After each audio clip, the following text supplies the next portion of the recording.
그래서 불교가 가장 먼저 전래된 지역, 그 다음에 칼링카 지역에 있었던 요 사리를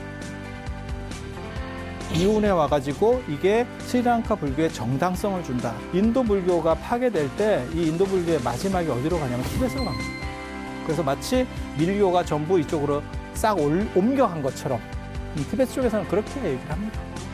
삼보가 만들어지기 전에, 오비구가 제도되기 전에 그 머리카락이 우리한테 왔다니까? 서로 자기 유리한 걸 주장하고 있는 거죠. 인도랑 가장 붙어있는 나라들이 정통성을 주장하고 싶어 하는 거예요. 암송에서 새기는 문자예요. 옮겨 쓰는 문자예요. 서사하는 문자예요. 그리고 암송할 때는 그걸 갖다 붙여도 어디로 붙였는지 잘 몰라. 그 다음 사람이 이해할 수가 없어. 목판으로 인쇄를 해버리잖아요. 언제 찍었다라는 게 있고, 그 다음에 언제 찍었다라는 게 꼭 안 나오더라도 그때그때마다 시대마다 찍는 방식이 좀씩 달라요. 이쪽보다 분명히 늦어요. 하지만 이게 더 확실하다는 거죠.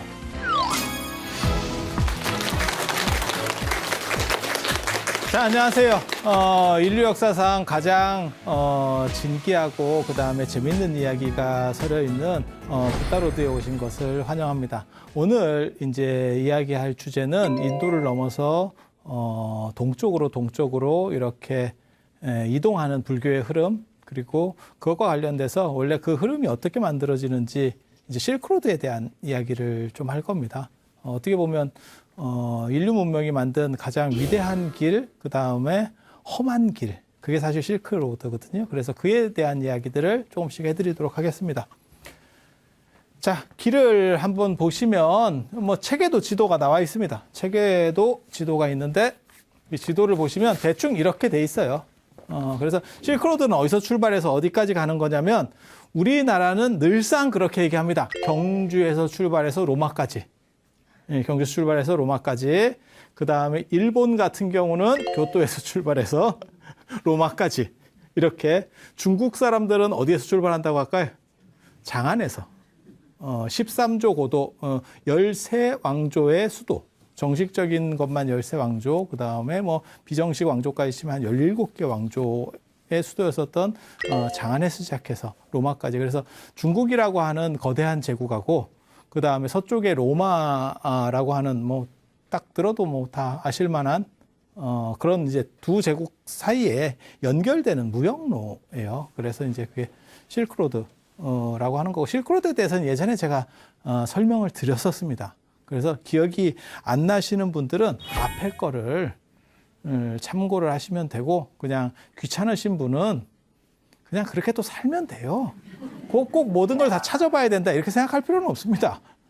그래서 이렇게 그냥 이제 보면, 지금은 어디를 중심으로 얘기할 거냐면 인도에서 중국으로 연결되는 길, 뭐 로마까지 가기 전에 중국이 있겠죠. 그래서 보통 이제 우리나라 사람들이 실크로드 뭐 간다 이러면 보통 이 정도를 가다 옵니다. 이 정도를 가다. 그래서 하서사군이라고 무의, 장액, 주천, 도낭, 거의 도낭 들어보시지 않으셨어요? 네. 도낭에 무슨 뭐 벽화, 그다음에 도낭 천불동 뭐 이런 거 들어보셨으면 약간 문화적인 거고, 안 들어보셨어도 그냥 게 없어요. 뭐 중국의 뭐 이런 석굴사원 얘기를 굳이 다 알아야 될 필요는 없으니까. 나중에 기회 되면 제가 저런 얘기를 또 해드릴게요.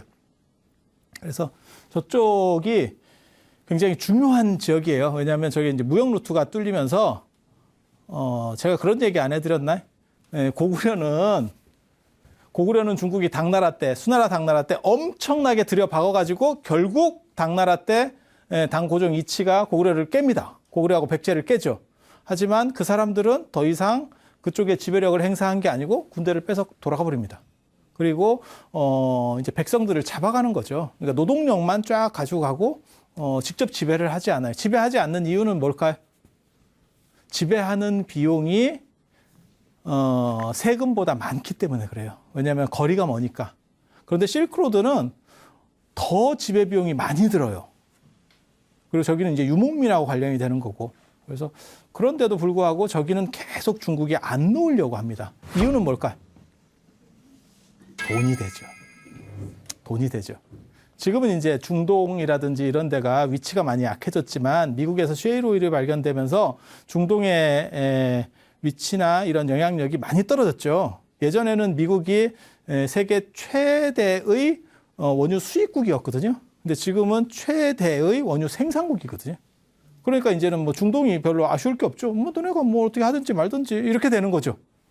그래서 그와 마찬가지예요. 지금 저 실크로드 쪽은 무역들이 계속 움직이는 무역 루트이기 때문에 거기를 장악하고 있으면 엄청난 세금이 들어오는 거예요. 그래서 저쪽에서 이제 많은 문제들이 벌어집니다. 그리고 여기가 중국으로 보면 문명이 열려 있는 길이에요. 이쪽으로 갈 수 있으면 참 좋은데 이 길이 히말라야에 막혀 있고 그다음에 이쪽에 밀림. 이게 동남아시아예요. 동남아시아 쪽에 밀림. 그래서 미얀마를 통해서 이쪽이 이제 미얀마거든요.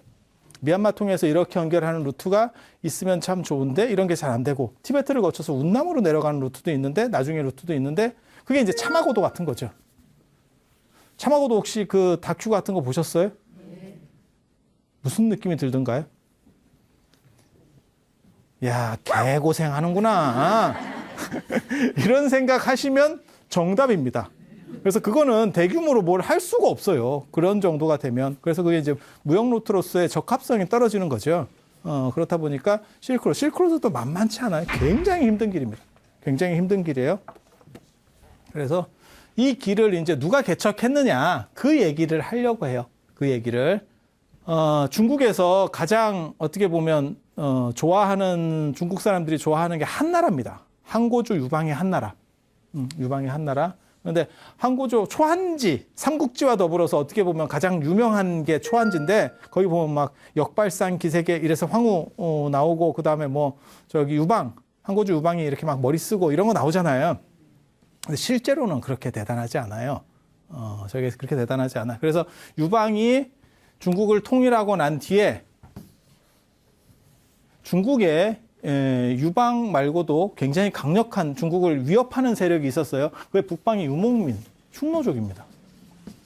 흉노족. 흉노족. 아무튼 이 유목민들은 영웅이 한 명 나오면 무진장 셉니다. 감당할 수 없을 정도로 셉니다. 그 영웅, 유목민의 가장 대표적인 영웅 누가 있죠? 징기스칸이죠. 징기스칸이 한번 움직이면 징기스칸은 이해할 수 없는 사람이에요. 뭐 알렉산더나 뭐 이런 사람들하고 비교가 안 됩니다. 우리가 알고 있는 모든 제국의 황제들 비교 안 됩니다. 징기스칸한테 걸리면 그냥 골로 갑니다. 그냥 골로 갑니다. 그래서 징기스칸 아무튼 뭐 대단한 사람이에요. 대단한 사람이에요. 그리고 그게 유목민의 힘이죠. 결집만 되면 그 바람같이 움직이는 그 기병의 힘을 상대할 수 있는 사람이 없어요. 그래서 몽고의 기병 독일에서 전차가 탱크가 나오기 전까지 몽고 기병을 상대할 수 있는 것은 아무것도 없었다. 그게 전쟁사에 나오는 얘기예요. 전쟁사에. 예, 그래서 그렇게 강력합니다. 몽고 기병이 잔인하기도 하고 빠르기도 하고 그와 관련해서 이제 나중에 한열보마 얘기, 대환 얘기를 해드릴 거예요. 그런 관련된 얘기들. 그래서 이 흉노족 때문에 아무튼 뭐 굉장히 이게 위협적이에요. 그리고 여기에는 유목민의 특징은 영웅이 나와야 그렇게 되는 거예요. 안 그러면 그냥 산지사방에 흩어져서 농경민들한테 안 됩니다. 각계 전투당해요. 그런데 영웅이 한 명이 나와가지고 강력하게 딱 뭉치게만 하면 그 힘이 엄청납니다. 그래서 이 유목민의 영웅들이 여러 시대에 걸쳐서 몇 명이 있어요. 뭐 야율초제도 그런 사람이고, 그리고 지금 얘기할 사람은 이제 묵특선우라고 하는 아주 유명한 목돌선우. 선우가 이제 우리도 선우 씨 있잖아요. 선우운숙 뭐 하듯이 그게 이제 유목문화와 관련된 거예요. 그래서 선우가 이제 어떻게 보면 리더 이런 건데 묵특선우라고 아주 유명한 사람이 있어요. 그래서 이제 그 사람과 유방이 이제 붙는 사건이죠. 한번 붙었어. 어떻게 됐을 것 같아요? 유방이 천하를 통일하고 나서 붙었어요. 그리고 유방이 통일하고 나서 어떤 사건이 있냐면 나중에 유방이 죽고 나면 유방은 그나마 좀 사람이 괜찮고 이제 여태우라고 하는 당신 부인이 있습니다. 유방 살았을 때 벌써 그 작업을 해요. 그래서 이제 신하들, 개국공신들이 문제가 되거든요. 언제나. 그때 이제 개국공신들을 다 잡아서 죽이죠. 그 대표적인 인물이 그렇게 이제 죽었던 사람이 한신이라고 하는 사람이고 유방 밑에 딱 두 사람이 중요한 사람입니다. 소하라고 하는 행정가, 그리고 한신이라고 하는 전쟁, 장군이죠, 장군. 이 딱 두 사람. 우리나라 식으로 얘기하면 김춘추, 김유신. 이런 조합이라고 보시면 돼요. 그래서 소하라고 하는 사람이 굉장히 중요한 사람이고, 그 다음에 이제 공부, 그 다음에 행정, 이거 딱딱딱 이게 뒷받침해주는, 전쟁을 하려고 해도 누가 뒤에서 이렇게 대비를 해줘야 될 거 아니에요. 쭉 체계를 갖춰줘야 될 거 아니에요. 지금도 마찬가지지. 뭐 대통령이 업무를 보고, 안 그러면 뭐 누가 뭘 할 때 옆에서 이제 비서진 이렇게 갖고 쫙 챙겨주는 분 있잖아요. 그게 잘 되면 일이 순탄하게 쫙 하는 거죠. 그 역할을 하는 게 소하라고 하는 사람이에요. 그리고 대장군 한신. 소하라고 하는 사람은 어차피 이 병력을 움직이는 사람은 아니니까 이제 한신이라고 하는 사람이 좀 위험하죠. 그래서 나중에 천하를 통일하고 나서 그 유명한 예가 있어요. 한신한테 물어보죠. 야, 네가 그렇게 전쟁을 잘하는데 너는 내 똘만이 아니냐? 이러면서 이제 유방이 원래 약간 야르는 캐릭터거든. 양아치 출신입니다. 동네 양아치 출신입니다. 유방 밑에 있었던 번케라는 사람은 그게 요즘으로 말하면 그게 도살장. 그러니까는 이런 소, 돼지 잡고 뭐 이런 분들 있잖아요. 아니 그게 뭐 기술로 잡는 게 아니고 진짜 힘으로. 예전이니까. 그럼 예전에 소 잡으면 뭘로 잡겠어? 도끼로 이마를 쳐서 죽여요. 조선시대까지 그랬었어요. 그래서 번케라고 하는 그런 약간 백정 같은 스타일의 힘 있는 사람, 장비 같은 캐릭터. 근데 그런 사람들 뭐 다 게임도 안 되고, 이 한신이라는 사람은 머리를 가진 전략가의 장군이에요. 그래서 유방이 물어보는 거죠. 너는 도대체 나는 이 군사를 얼마나 거느릴 수 있을 것 같냐? 이랬더니 한 10,000명? 뭐 이렇게 부르는 거예요. 그러니까 이제 유방이 빈정이 상한 거예요. 내가 황제인데 너는 그랬더니 거기서 나온 말이 그 유명한 말입니다. 다다익선. 많으면 많을수록 좋습니다. 그래서 너는 왜 많으면 많을수록 그렇게 대단하냐? 그러면 네가 대장하지 왜 너는 내 밑에 쫄이야? 이랬더니 한신이 얼마나 머리가 좋은지 여기서 나오잖아요. 폐하는 우리 같은 장군 1,000명. 나는 그냥 땅개 10,000명. 그냥 쫄이 그냥 다다익선. 많을수록. 이제 말 잘 돌리죠. 옛날 사람들 머리 좋아해. 나름 이게 참 재밌어요. 근데 이 한신이라는 사람도 결국 누구한테 죽냐면 여태우한테. 이제 왕권을 위해서 어떻게 보면 장부입니다. 장부. 그래서 위험하다라고 생각하는 사람 하나하나 제거하죠. 그때 결국 한신도 이제 죽게 되죠. 그때 이제 한신이 마지막 한 말이 그 유명한 말이에요. 여러분 다 들어보신 말이에요. 높이 나는 새가 사라지니까 활이 꺾이고, 관궁이 꺾이고, 그 다음에 이제 토끼가 사라지니까 사냥개가 삶아진다. 토사구팽. 네, 토사구팽이라는 말이죠. 그래서 거기서 이제 지금도 우리가 쓰는 표현이 이제 팽당했다. 이용당하고, 배신당했다. 뒤통수 맞았다라고 할 때 팽당했다라고. 그게 이제 한신의 마지막 말입니다. 그렇게 얘기하면서 자기가 죽었대. 뭐 몰라. 그렇게 나옵니다. 이 옛날 사람들 좀 멋있게 나옵니다.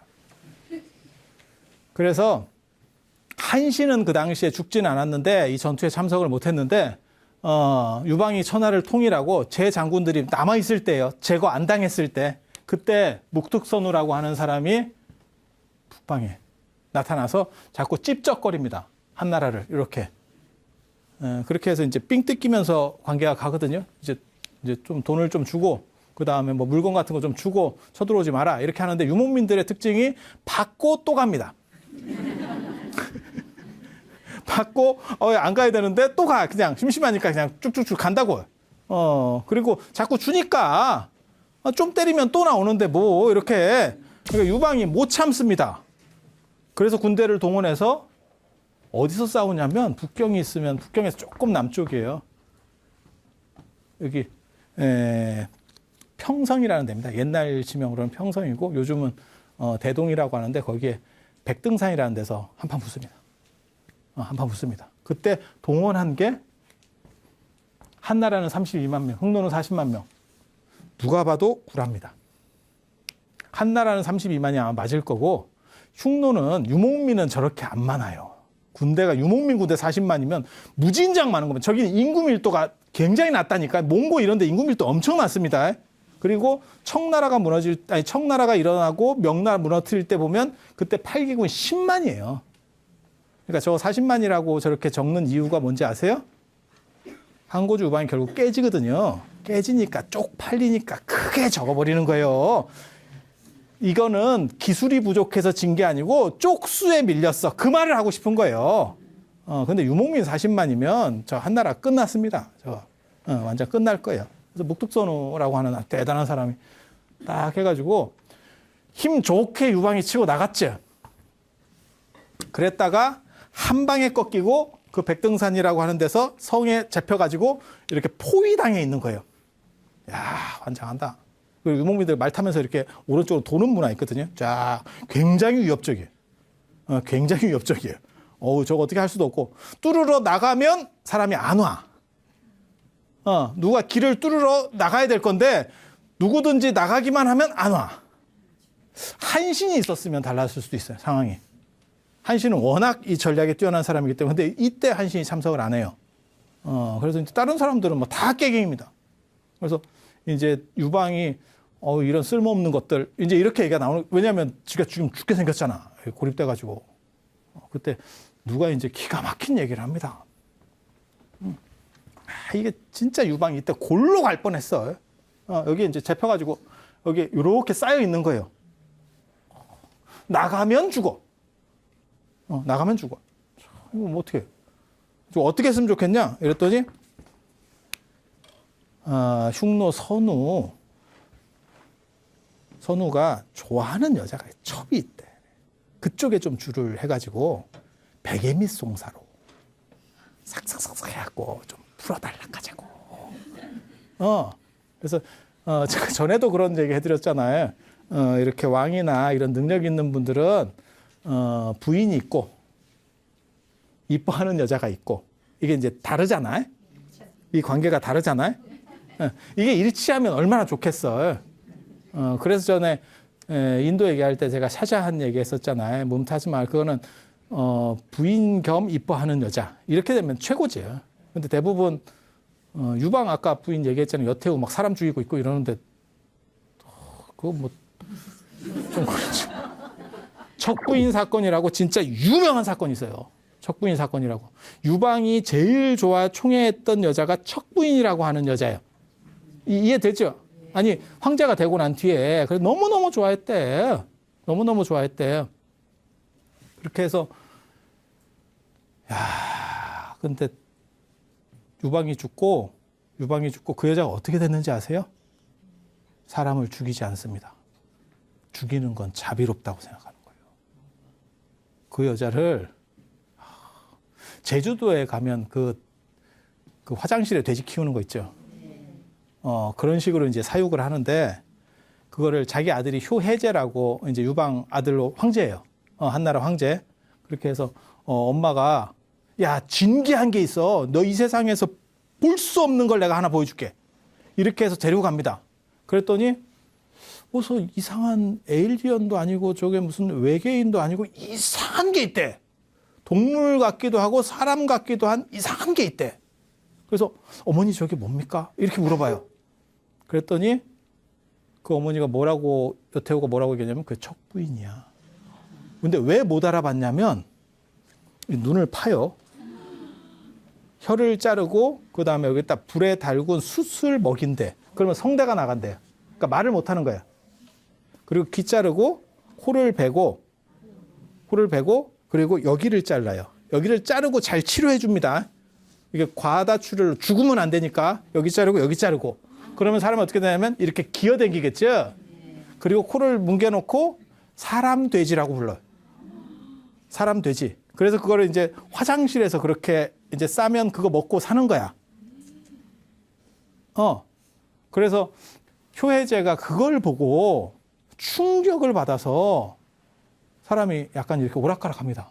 그래서 정사를 잘 못했다는 얘기가 나와요. 왜냐하면 당신은 엄마인데, 그러니까 척부인이라는 여자는 그 당시로 얘기하면 요즘으로 얘기하면 최고 여배우 정도 급의 미모를 가졌겠지. 그러니까 황제가 그렇게 좋아했겠지.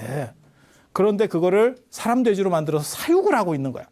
그것도 아니 사람이 사람을 죽일 때 뭐 분노해가지고 야, 쟤 죽여 이런 식으로 해서 죽일 수도 있는 거야. 그 정도는 권력 안에서는 인정될 수 있거든요. 근데 너무너무 잔인하고 오래가는 시스템을 만들어서 괴롭히고 있잖아. 그러니까 우리 어머니가 너무 이런 분인지 몰랐다 해서 어머니에 대한 충격을 받는 거예요. 그 여자에 대한 충격보다도 우리 엄마가 이런 사람이야? 라는 충격을 받아가지고 애가 이렇게 조금 갑니다. 애는 아니고 황제입니다. 애는 아니고 황제. 그런 게 여태우예요. 굉장히 무서운 사람이에요. 그래서 진짜 이렇게 잔인할 수 있나? 그리고 항고주 유방 사후에는 실제로 당신 아들을 얹혀놓고 거의 다 휘두릅니다. 전체를 다 휘둘러요. 그런데 그런 게 본부인이면 정이 가겄어. 그래서 이 묵뚝선우한테도 그런 여자가 있다는 거예요. 그게 실세래. 마누라보다 더 실세래. 예. 베개 밑에서 조진대. 이렇게 하면 막 다 들어준다는 거예요. 막 급할 때 이렇게 막 얘기하니까 그래 이러면서 다 들어준다는. 그래서 저거 좀 빼달라고 이렇게 얘기했더니 그 여자도 굉장히 재밌어요. 너네 나라가 말이야, 한 나라가 전에 보니까 묵뚝선우 부인한테, 본부인한테, 그러니까 본부인이 있고 첩이 있는 거지. 본부인이 있고 첩이 있는 거야. 본부인한테 흰색 여우 가죽옷을 선물로 줬는데, 그러니까 그때는 한 나라가 전쟁을 피하고 싶었다니까요. 그래서 삥 뜯기고 있을 때 잘해보자고 그 여우 가죽옷을 준 거야. 백려시 가죽옷을 준 거야. 그걸 준 거야. 그러니까 최고 그 당시 중국에서도 굉장히 중요한 물건이에요. 저걸 줬어. 그런데 그러니까 이게 뭐냐면 누가 실세인지도 모르고 준 거요. 당연히 왕비니까 저쪽인갑지 이러고 줬지. 하지만 이 왕비는 한물 갔지. 완전히 라인을 잘못한 거예요. 근데 저 첩이 그게 마음에 들었는가 봐. 그 소문을 듣고 그게 마음에 들었는가 봐요. 그래서 어떻게 얘기하냐면 그 흰 여우 가지고 나도 갖고 싶은데 이렇게 얘기해요. 그러니까 그거 주면 내가 어떻게 해볼게 이 얘기예요. 아이러니하게도 그 흰 여우 가죽 옷이 중국 전체를 통틀어서 한 벌 있었어요. 근데 그게 본부인한테 들어가 있어. 이거 어떡하냐. 그리고 그거 이게 굉장히 재밌는 얘기인데요. 흰 여우 가죽이 도대체 뭔지를 궁금한 거예요. 저도 그런 기록을 보면서 야 도대체 흰 여우가 백여우 뭐 구미호 가죽인가? 이게 존재하나? 아니 그렇잖아요. 그렇게 해서 흰 여우가 뭘까 도대체 정체가? 여우가 오래돼서? 늙은 여우? 그래서 흰머리가 난 거예요? 이렇게? 그러면 가죽이 윤기가 없고 이렇게 푸석푸석하지 않을까? 마치 여러분처럼?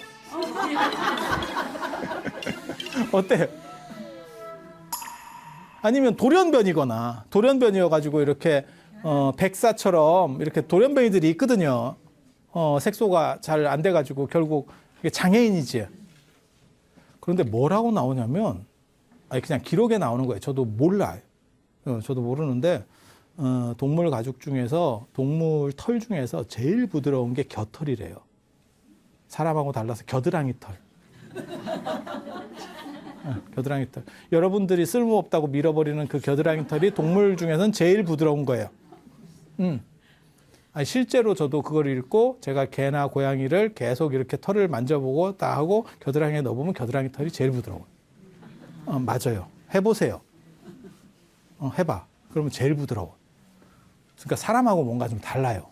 사람하고는 다릅니다. 그래서 그 겨털이 있는데 여우 겨털을 헤비적거리면 흰 털이 두어 개씩 박혀 있대요. 그걸 모은 게 흰 여우 가죽 옷이에요. 이거 굉장히 그렇대요. 기록에 그렇게 나와. 나 진짜 그렇게 했는지 나도 모르겠어요. 기록에 그렇게 나와. 이걸 찾고 찾으니까 그래서 여우한테 야 너 손 들어봐. 그럼 손을 들면 여기서 두어 개씩 뽑고 이래가지고 저걸 한 벌을 만들었대요. 근데 이렇게 여우가 손 들고 있진 않겠지. 그러니까 그걸 많은 여우를 잡았다는 얘기잖아요. 그렇게 해서 이제 만든 거잖아요. 지금 굉장히 진귀한 얘기예요. 그래서 하루아침에 구할 수도 없어. 그러니까는 저거 어떻게 하냐? 이러니까 유방이 약간 양아치 계열인데 사람 꼴을 잘 봅니다. 이게 황후하고 유방하고 큰 차이거든요. 유방은 이게 무슨 뭐 대단한 사람은 아니지만 이 사람한테 뭐 권리를 부여할 때 바로 준대요. 근데 황후는 뭐라고 나오냐면 저 사람한테 관리 뭐 임명을 하려고 그러면 너 오늘부터 대장군이야 그러면 그 패를 주는데 그 패가 다 닳도록 만지작거리고 있대. 주기 아까운 거야. 저 시켜야 되나 말아야 되나. 그런데 유방은 딱 하면 그냥 잊어버리는 사람이에요. 이게 이제 어떻게 보면 리더의 자격이라는 거거든요. 그런 것 때문에 황후가 결국 졌다는 거예요. 왜냐하면 줘도 받는 사람 입장에서 고마운지를 잘 모르겠는 거야. 왜냐하면 하도 야루다 주니까 줄 듯 말 듯 이렇게 뭐 밀당하는 것도 아니고 그러다가 주니까 그냥 선뜻 이렇게 딱 도와주는 것도 아니고 뭐 그런 얘기들이 있습니다. 그래서 유방이 사람 꼴을 많이 보니까 저 백등산에 같이 간 사람 중에 도둑이 있어요. 사람들이 아무 쓸모가 없다고 생각해. 야, 도둑놈이 뭔 쓸모가 있냐? 저런 놈들까지도 우리가 받아줘야 되냐? 라고 했는데 그 도둑이 뭐라고 그러냐면 제가 가서 훔쳐오겠습니다. 이거 굉장히 재밌어요. 제가 나를 내보내만 주면 그러니까 떼거리로는 못 나가도 몇 명은 나갈 수 있거든. 그러니까 치고 나갔을 때 몇 명만 싹 빠져버리는 거예요. 그런 식으로 내보내만 주면 내가 가서 훔쳐올게요. 이렇게 얘기해. 그래서 뭐 어떻게 하냐면 본부인한테 가서 그걸 훔쳐옵니다. 근데 본부인은 명품이 너무 많아가지고 잊어버린지를 몰라요. 그리고 그거를 다시 첩한테 줘요. 그래서 이건 새 물건입니다. 이렇게 하고 줘서 풀어줘요. 그래서 첩이 얘기하니까 여기 포위망을 약간 열어줍니다. 그러니까 거기서 유방이 자기 편 몇 명하고 쫙 빠져나가서 결국 도망가서 다시는 북쪽으로 안 나온다는 거예요. 나가면 죽어. 나가면 죽어. 그래서 한나라 초기에 유방 죽고 나서 여태후가 이제 실권자고 여태후가 그렇게 이제 잔인하게 정치를 하는데도 공포 정치를 하는데 북방 흉노가 형입니다. 국서에 그렇게 나와요. 국서에 형. 한나라가 동생이에요. 동생. 그리고 흉노 선우가 성희롱 발언을 합니다. 국서에 여태후한테.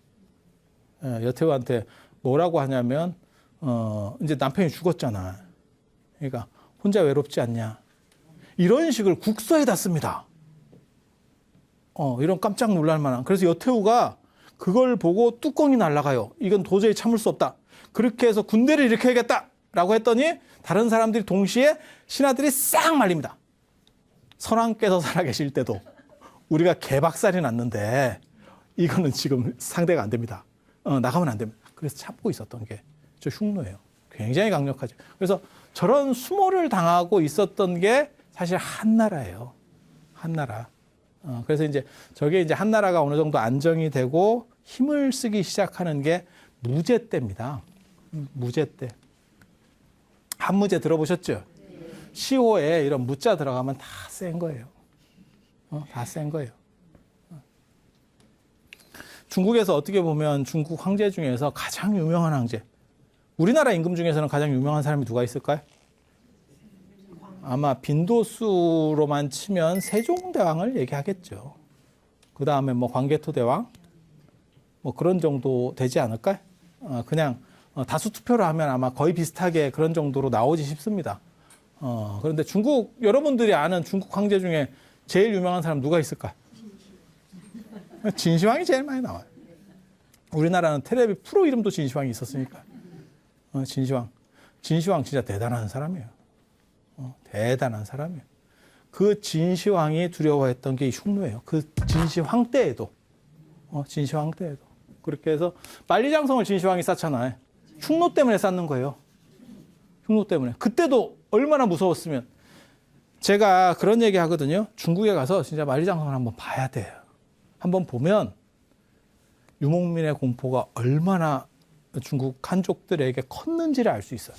야, 그거 쌓는 돈이면 그냥 정벌하겠다. 이런 생각이 딱 들어. 아니 그냥 남한산성 같이 저런 성이 아니라니까요. 한번 가보세요. 중국 만리장성 보면 이거를 사람이 쌌다고? 진시황 때 만리장성 진짜 안 무너집니다. 진시황 때는 대부분 흙으로 쌓았는데 벽돌로 쌓은 거는 명나라, 지금 여러분이 중국 가서 보는 그 만리장성 패키지로 싼 거 가가지고 옵션으로 가는 그 만리장성은 그거는 명나라 때 장성이고 진시황 때 장성은 대부분 흙장성이에요. 흙성. 흙으로 판축법이라 해서 이렇게 시루떡처럼 한 단 한 단 눌리는 방법이 있어요. 굉장히 잘 쌌습니다. 지금도 일부는 남아 있습니다. 2200년, 2300년 전 게 지금도 남아 있어요. 그 정도로 견고하게. 그리고 진시황 때는 정확합니다. 진짜. 법가라고 그때는 법으로 다 다스려 가지고요. 진시황 때는 뭐 정부에서 명령이 내리면 그때 유명한 얘기 있어요. 금을 거놓고 여기가 감옥이다, 나오면 안 돼, 이러면 사람이 굶어 죽으면서도 못 나온대. 법이 얼마나 무서운지. 나가면 그 전체가 도륙이 납니다. 그 집안 전체가 도륙됩니다. 그래서 진시황 때 만리장성 뭐 이런 거 진짜 명품이에요. 어떻게 하면 명품이 나오는지. 그때 처음 시도된 게 뭐냐면 지금까지는 아니고 최근에 우리도 그걸 쓰기 시작했어요. 그러면 제품질이 좋아졌어요. 생산자 이름 쓰기. 생산자 이름 쓰기. 그때 진시황이 아마 전 세계 처음으로 생각했을 거예요. 생산자 이름 쓰기. 그래서 보통 만리장성은 흙으로 쌓지만 중요한 데는 벽돌로 이렇게 밖에를 마감을 하거든요. 그 벽돌에다가 누가 구웠고 누가 했는지 이름 다 쓰는 거예요. 왜 쓰는지 아세요? 그쪽이 허물어지잖아요. 이름 나오는 사람은 전부 끝나는 겁니다. 인생 끝입니다. 인생 끝인데 그냥 끝이 아니에요. 재활용 정신이 또 아주 좋습니다. 그래서 사람의 인 있는 거 아시죠? 인광 뭐 이런 거 들어보셨죠? 그런 것 때문에 사람을 이렇게 갈아 넣으면 점성이 좋아진대. 시멘트 대신에 사람을 갈아서 이렇게 미장할 때 사이에다가 이렇게 그렇게 해서 옆에서 사람이 몇 명 보니까 야 이거는 날림으로 했다가 시멘트 모르타르 되겠다. 벽돌 사이에 모르타르로 인생이 끝날 수도 있겠다라고 해서 진짜 죽기로 쌓는 거죠. 그런 법을 만든다고 생각을 해봐요. 그러면 진짜 막 장인 정신이 막 발끝에서부터 막 올라올 것 같지 않아요? 여차하면 훅 가는데 가라는 데잖아 이게. 그래서 사람들이 뭐라 그러냐면 만리장성을 가장 큰 무덤이라는 표현도 써요. 실제로 있는 얘기예요.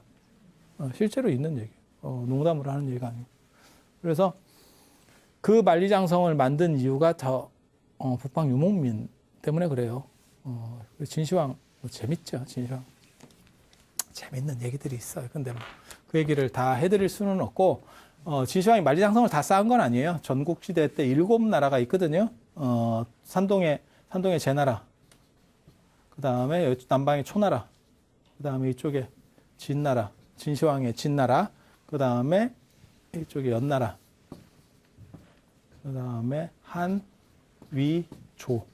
그래서 조나라, 진나라, 연나라의 장성들을 이렇게 연결시켜서 만리장성을 쌓고 뭐 그렇게 하는 거예요. 그리고 그 진시황 진나라 망할 때 진나라가 딱 15년 가거든요. 15년 진짜 짧게 갑니다. 이름은 시황이야. 시황이 뭐냐면 1번 시작, 황제의 시작. 황제라는 이름이 진시황이 만든 겁니다. 네, 진시황이 만든 거예요. 원래는 삼황오제라는 게 있어요. 삼황오제라는 게 있어요. 그게 이제 태호 복희 씨, 그 다음에 신농 씨, 여화 씨 이런 거 들어보셨어요? 복희 씨가 뭐 한 분이냐면 주역, 우리 태극기 같은 그거 만든 그린 사람.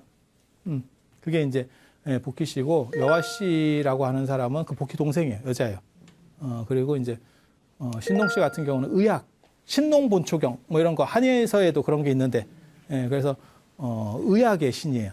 일종의 신은 아니고 뭐 인간인데 그래서 그런 거 있고 뭐 추경이 들어갈 때도 있고 추경이라고 아세요? 추경 수인 씨, 추경 씨 들어보셨어요?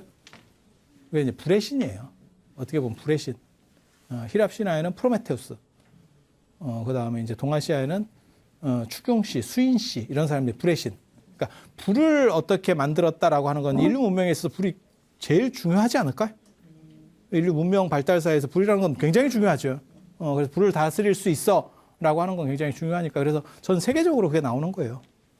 그래서 그런 사람들, 그다음에 뭐 요순우탕 문무주공 아니면 뭐 공손헌원, 제곡, 뭐 이런 사람들, 그런 사람들은 이제 오제라 그래요. 그래서 사망오제가 전설적인 사람들, 약간 전설화된 사람들. 다음에 기회가 있으면 제가 이런 얘기도 조금 더 해드릴 거예요. 그래서 그런 분들을 섞어서 사망의 황, 오제의 제, 이 두 팀을 다 합친 것만큼 나는 대단해. 그래서 황제라는 표현을 만든 거예요. 그리고 나부터 우리는 자손만대로 계속 내려갈 왕조이기 때문에 내가 1번이야. 1번을 시라 그러는 거야. 시작. 그 다음에 내 뒤에는 2번, 3번, 4번, 5번 이렇게 나가는 거예요. 그래서 1세 황제, 시황제, 2세 호해, 3세 자영 끝! 이렇게. 참 원대한 계획을 세웠는데 아이러니하게도 15년 만에. 근데 거기서 세운 그 구조는 지금까지 내려와요. 저기서 이제 중요한 게 9년제. 그 다음에 황제라는 표현, 우리가 다 지금도 쓰고 있는 표현이잖아요. 그러니까 시황제가 만든 거예요. 그래서 결국은 이거 참 진짜 요 관련돼서 진기한 이야기들이 많아. 이 진시황이 결국 천하를 통일하고 그런데도 흉노 때문에 굉장히 이제 두려워서 만리장성을 수축하는. 그리고 진시황이 만리장성 수축하는데 뭐 기가 막힌 예의가 있어요. 무슨 예가 있냐면 점을 봤는데 저 때만 해도 옛날이고 점이 제가 그 얘기 전에도 잠깐 해드린 것 같은데 분서갱유 사건 때 점서는 과학서로 분류됩니다. 그 시절에는 점이 과학입니다. 침대만 과학이 아니고 점도 과학일 때가 있었어요.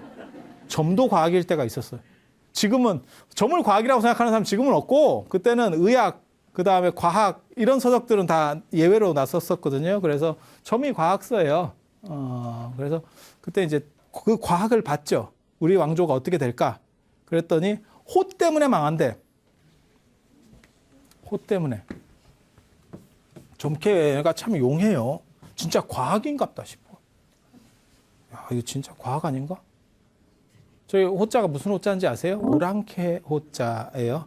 그래서 제가 이 호자하고 양자 얘기 전에도 잠깐 해드린 것 같은데 이게 큰 바다 양자 뭐 이렇게 이게 다 외국에서 들어올 때 그래서 호가 들어가면 호떡, 호추 뭐 이게 호주머니 뭐 이러면 다 내륙을 통해서 이쪽으로 들어오는 게 호자가 들어요. 앞에 호박 뭐 그렇게 그다음에 양자는 물 건너 들어온 거. 우리나라는 이제 물 건너서 들어오는 거. 그래서 예전에 우리 지금은 그런 표현 안 쓰는데 야, 그 물 건너온 물건이다. 뭐 이런 저희 어렸을 때만 하더라도 워낙 귀해서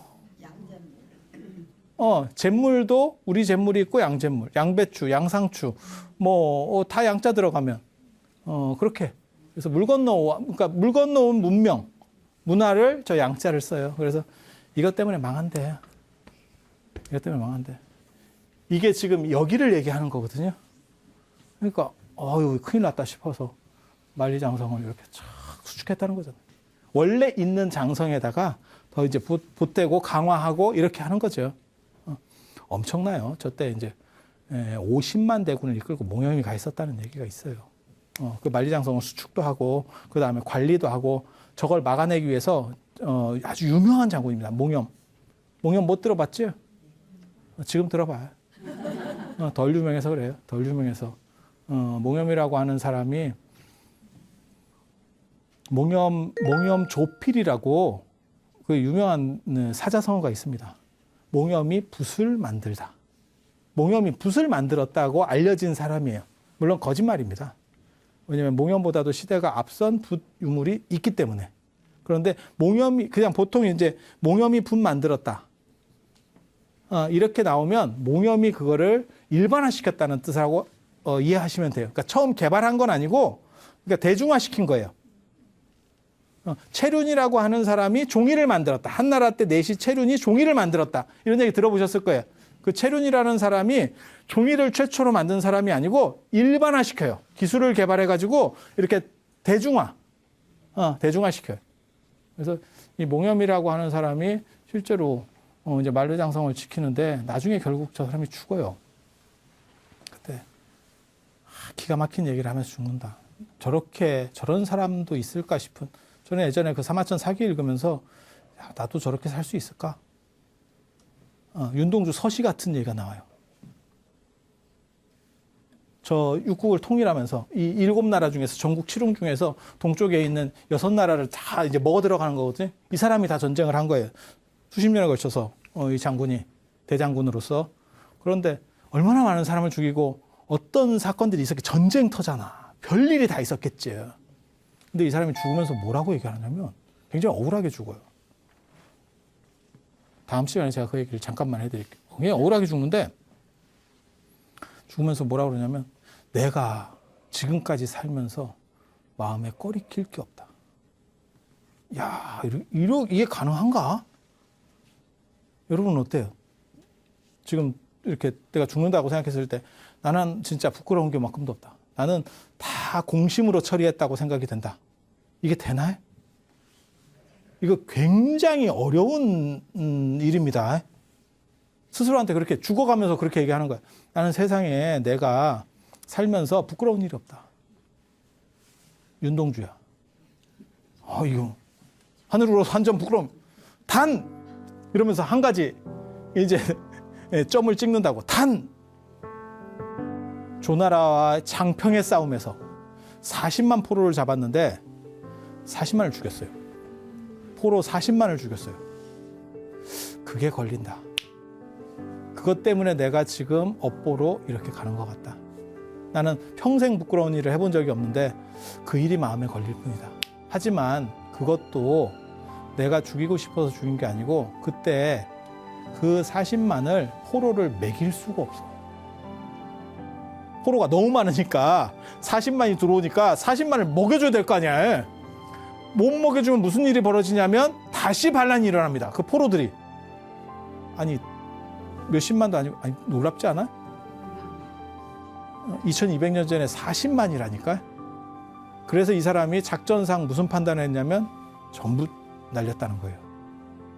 그것 때문에 내가 죽는 것 같다. 이러면서 죽어요. 이거 좀 멋있지 않나? 아까 한신 얘기는 약간 원망하면서 내가 토사구팽 당하는구나.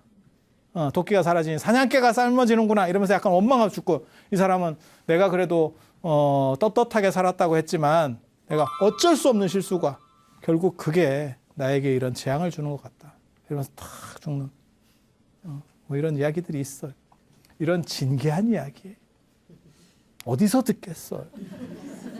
어디서 듣겠어요? 어디서 듣기는 다음 시간에 여기서 또 들을 수 있어요. 그래서 오늘은 이상하고 다음 시간에 이 뒷이야기들 이어서 할 수 있도록 그렇게 하겠습니다. 자, 들어주셔서 감사합니다. 김시황이 붕어했다라는 걸 밝히고 부소를 맞아오려고 해요. 부소를 맞아오려고 해. 부소를 맞아서 이제 2대 황제를 세우겠다. 이렇게 하니까 조고가 손을 딱 잡고 지금 너랑 나랑 둘만 하는데 그렇게 생각할 일이 아닌 것 같아. 야, 죽는 게 억울한 게. 저놈의 이름을 떨쳐주는 게 억울해. 나 때문에. 제가 뜨는 게 내가 진짜 짜증난다. 그 사람이 진나라 밑으로 온들, 진나라가 동쪽으로 한나라를 쳐들어가면 한나라 편을 들겠습니까? 진나라 편을 들겠습니까? 능력이 저렇게 출중한데 돌려보내면 오히려 위험하지 않을까? 야, 이거 진짜 죽인다.